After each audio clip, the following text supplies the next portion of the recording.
Magandang gabi po sa ating lahat. Narito ang latest weather update ngayong araw ng Lunes, February 19, 2024 at hanggang sa mga susunod na mga araw. Sa ngayon ay patuloy ang epekto ng easterlies, lalo na sa malaking bahagi ng ating bansa. Inaasahang magpapatuloy ang mainit na panahon hanggang sa mga susunod pang mga araw.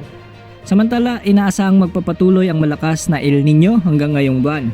Ayon sa Global Climate Models, magpapatuloy ang El Nino hanggang Marso o Mayo ngayong taon na may paglipat sa neutral na panahon sa pagsapit naman ng Hunyo ngayong taon. Dahil nga sa mainit na panahon ay umabot sa 37 degrees Celsius ang pinakamataas na heat index ang naitala sa ilang lugar ngayon sa ating bansa.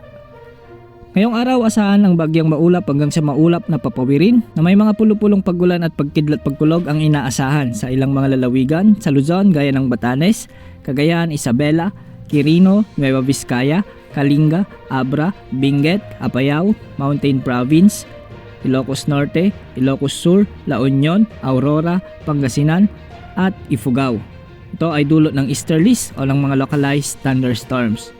Bagyang maulap hanggang sa maulap na kalangitan naman na may mga pulupulong pagulan at pagkidlat pagkulog ang mararanasan sa Kabikulan, Northern Samar, Oriental Mindoro, Marinduque at Romblon.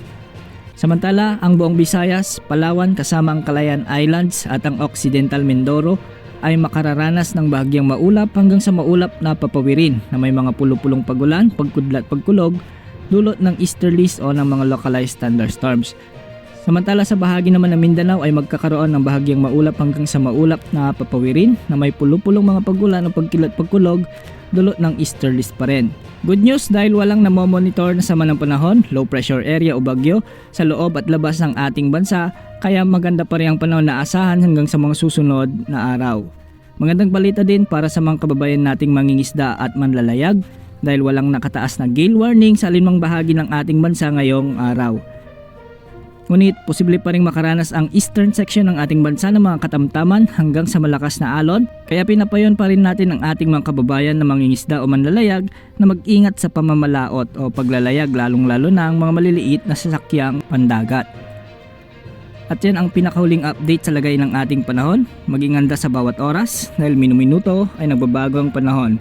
Ito po ang weather update ng bayan, maasahan anumang panahon.